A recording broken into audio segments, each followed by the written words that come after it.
don't know if anybody else has felt this, but like normally over the last few years, I've been saying time goes so fast. So busy, and it's felt like time stopped. Literally, it's so weird. Last week seems like 2 months ago. Yeah. Is that just me, or is that other people? That's what I was It's saying. so strange. But that's also why, aside from, of course, how bad the virus is and that nobody would want to be in this position, but I think there are lots of positives that have come of this. Silver lining in the cloud, maybe, I don't know. I wouldn't say it's positive. No, I just think it's a good. I know what you mean. I know what you mean. Okay. You can find the good side. Yeah. There are positives that you can find out of the situation. Yeah. Yeah, I think you're right. I think with any given situation, you have a choice, don't you, with how you respond to it. And I think, again, and we're told this in the Quran that that we know that life will throw different challenges towards us. We're going to be tested in different ways, and it could be with our health, it could be with our wealth, it could be with our family, it could be, with the loss of life. But it says give good tidings to the people that are patient. And I think that's fascinating, isn't it? This idea that actually if you're patient through that, and that's a choice, you could panic and you could, make the situation 10 times worse, or you could actually react to it in a way that is actually a little bit more constructive. And I think that's what's been really incredible about all of this. And I think that is something that we have to, we have to take from this, is the fact that actually it has forced us to slow down and assess in our lives what are the things of real value, what are really important. I think that's the bit that I'm saying is quite important. I agree with you. I think it's massive. Like also, even when we were talking a few weeks ago about how everyone's so busy all the time and no one has any time for anything. Well, they think they don't have any time for anything because everything's just constant, like moving, whether it's with school or work or whatever you're in.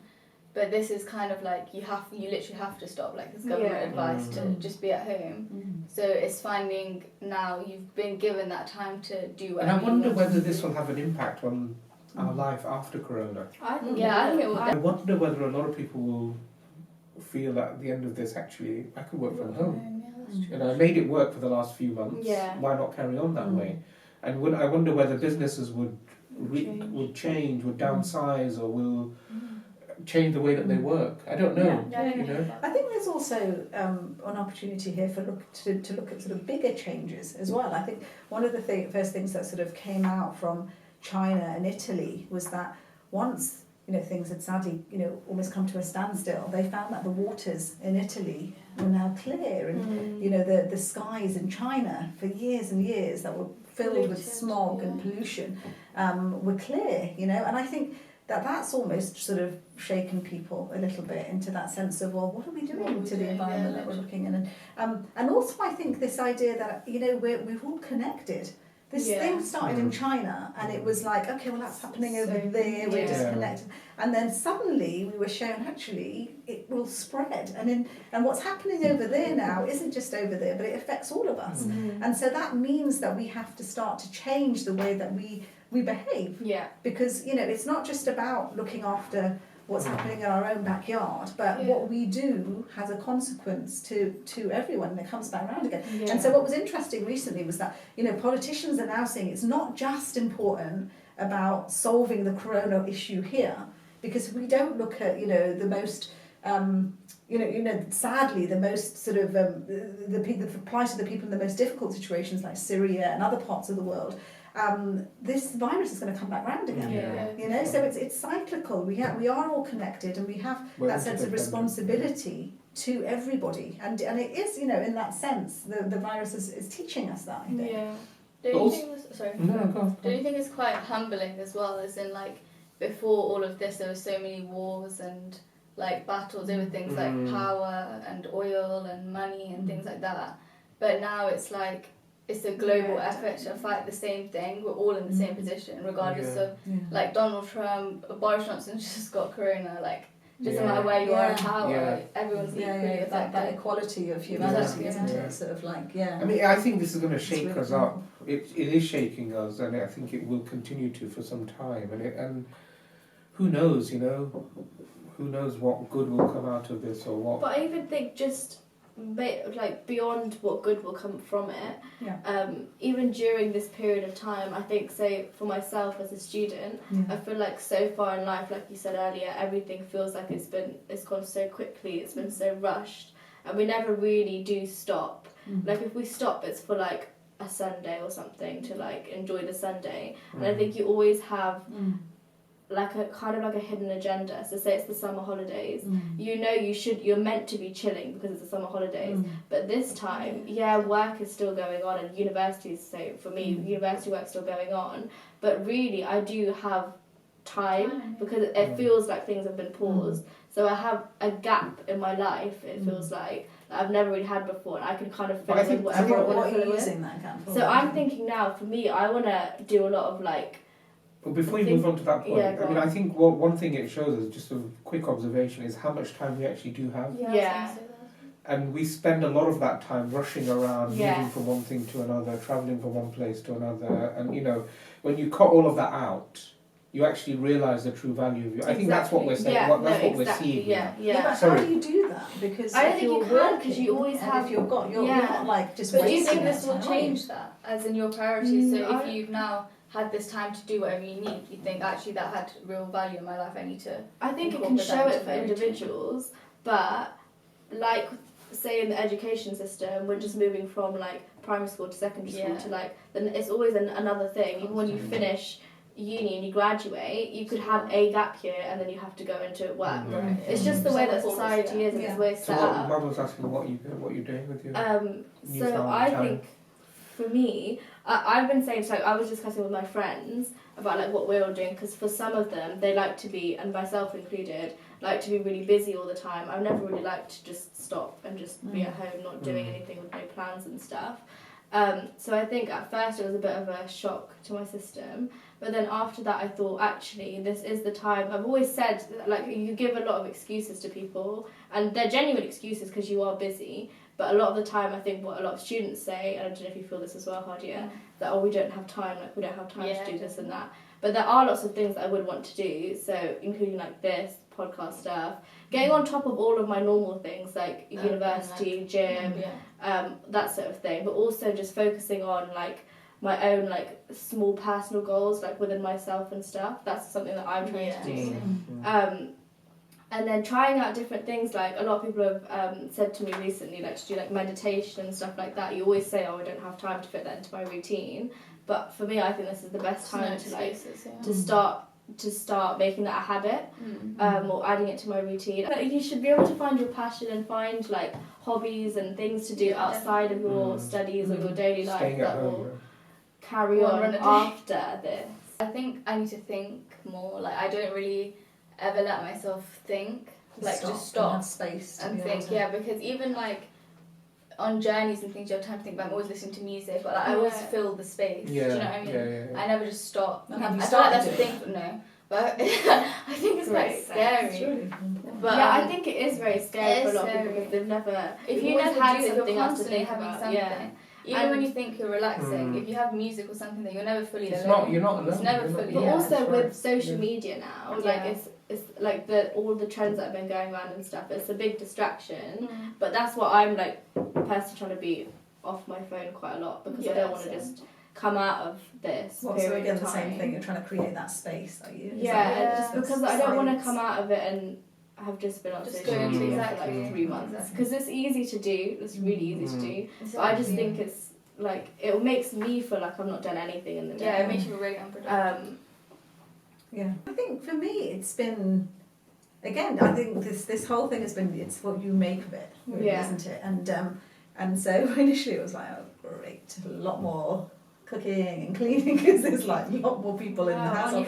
But actually no, I am really, really happy, because it's so nice to be able to sort of, Zainab's come back from university. She just spends the day dancing, and it expects us to all include in the dances. Yeah, so literally just TikTok. Carry on. You'll see it soon. Really? I've not seen any of that. Oh my god. Weren't you in that one? Yeah. I'll put your names in the best.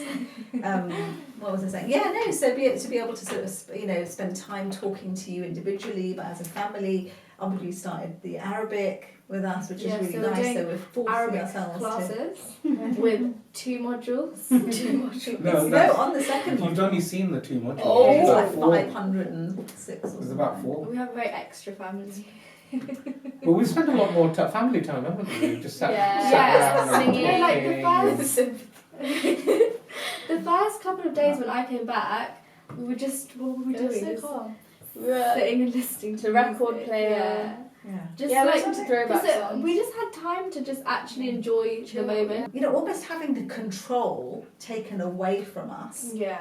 is actually quite a liberating. Yeah. feeling. That's You know, how I feel. You know this idea, no, Yeah, no, go on, yeah, finish what you're but saying. just this idea, you know, because I've got a couple of constantly we things to say. feel like we're pressured to keep on top of everything. Yeah, This has to that's- go according to this deadline, and this has to be. For me, it And- feels like and- my gap year, but yeah. Yeah, but what's happened here is that we've been forced to say, actually, you're not in control anymore. You have to. I mean, there is an element of control, and it's scary. But at the same time, it forces you to lose some of the anxiety that you have about keeping everything in place. Yeah, I agree. But I just wanted to say that, you know, people often rile against social media, but we wouldn't be able to make this work without Yeah. social media. No, Absolutely, definitely. And absolutely. without, I you mean, know, this is I wouldn't the- be able to work at home without the internet and without the way that the internet provides connectivity between people. Yeah. Even the support So- that people have been Even like having on Exactly. Boris's social media. message, Yeah. like 3 Yeah, minutes. those constant. It Yeah. was out there.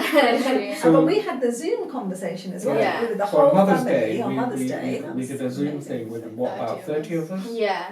Something like that. That's really cool. And now we're thinking of making that into a weekly family conversation. Oh, You yeah. know, yeah, that might happen. We don't know. So I think, you know, all of these things have their advantages. We've just got to stay on top of them. We've got to stay. We've got to stay in control of our lives. And I think if anything comes, whether it's something like social media, whether it's even something like religion, if something comes and takes over our life in a way that we're not in control of it as individuals, Yeah. that's bad for you. Whatever it is, whether it's your food, whether it's your exercise, whether it's your religion, whether it's TV, whether it's TV, remember that old thing, you know, whether it's shows on the internet, you know, anything, whatever it is, music. You know, I think when we look at Islam and we see things that, for example, that people will pluck out hadith saying that music is bad or this and that. I think those hadith are probably not very authentic, but where they may have some value is in time wasting, is in advising us against wasting our time and keeping a sense of balance to our time, proportionality to our time. So, you know, staying in control of our lives so that other things, you know, one thing or another isn't skewing it and taking it away from ourselves. I just feel like a lot of people haven't had the chance to develop any hobbies. Like, do you know when you ask people like, what's your hobby? Like nowadays, whether they say watching TV or like people don't really have much because it's hard to balance everything. I feel like if you as a haven't had young it person from when you're young, like people that have hobbies, they've been doing sports since they were little. Yeah, or something. exactly. But it's hard to pick Or like dance or now at something. uni or something. It'd be hard to pick something up or like in A levels. I think we're all making similar points that we need to make time in our lives to think about ourselves, just to be mindful, you know, just to have pauses in our life. Yeah. Time when you're not busy doing things and you're able to just stop, think, reflect, and just be with yourself. Yeah. And I think that's so important for our mental health, for our own well-being. Yeah. And I think one of the side effects of all of this is hopefully we have a bit more of an opportunity to spend time in that way, just to be with ourselves and be comfortable in our own skin and not, as you were saying earlier, like we sort of almost feel we've got to occupy all of our time with something, as though we're almost afraid of being with ourselves. Yeah. Being alone with ourselves. Yeah. But could I just start with that? Because I think the other thing that, for me, that's been quite important about this is the idea that you're not, you know, you are connected with this wider world, and also you therefore have a responsibility towards it. And so we have a responsibility to our neighbours, you know, the people on our streets, to our family, and it's you know, reminds us that that we have to be much more deliberately conscious and respond to that. So actually, when we're thinking about, you know, that idea of mindfulness or, you know, self-reflection, that should be with an end in mind. It's not just about, oh, actually, who am I and what am I? That's an element of it. But actually, on finding yourself, I think we realise that actually to be the best that we can be is about giving and taking care of wider society. And again, I think that has a wider implication of us as a society as a whole, sort of thinking, well, actually, what are we doing? What sort of world do we want to leave behind for our children? Is it just about, just moving ahead, financially or doing well in your career and not really caring about wider society and the rest of the world? Or do we have to look at this in a bigger picture way? Do we have a responsibility to how we're looking after the environment? Does it matter that some people are progressing so quickly but other people are being left so far behind? So I think there's a sort of almost like a it also shows how equally vulnerable to everyone is really as well. Because this illness can affect anyone. Anybody. That's right. It doesn't matter if you're someone that's homeless. About things that we can potentially get, learn from this whole experience. And one of those things was our responsibility to others, that part of discovering who we are and what our responsibility and goals in life is about taking care of humanity. And I think, we've had some brilliant stories in the media about people who have, self-sacrificed and put themselves before others. Yeah, I definitely think sorry to interrupt, but the amount of volunteers that have come forward is amazing. And that's been phenomenal. They asked for like 250,000, and today it's at something like 600,000. No way. I think the other thing that it highlights is the value we give to, the people that really are holding this country together. The sort of pay structures that we have are, as you said, the bin men, the people that are cleaning the hospitals, the people that are ensuring that we can just get on with our very busy, important lives, are the ones that are actually keeping this country together. And I think it just alerts us to the fact that we're oblivious to that. And actually, at this time, when all of these things have been sort of shaken up, it draws attention to the fact that actually, are we being fair in how we pay people and how we, appreciate the fact that our lives depend on. I feel really bad for people who are in a vulnerable position in terms of age, in terms of other underlying medical conditions, people who are, the weakest of our society. That's the cohort that this virus will affect the most. I mean, for most people who are, in their 30s, 40s, 50s, it should be okay. Should be, inshallah, okay. But if you're, quite elderly, and if you've got other health conditions, I mean, and we all know people, relatives, Everybody's got relatives. Friends who are in those sorts of categories. We don't know what's going to happen. And there's that verse in the Quran as well that talks about how you can save the life of one person, and it's like saving the lives of the whole of humanity.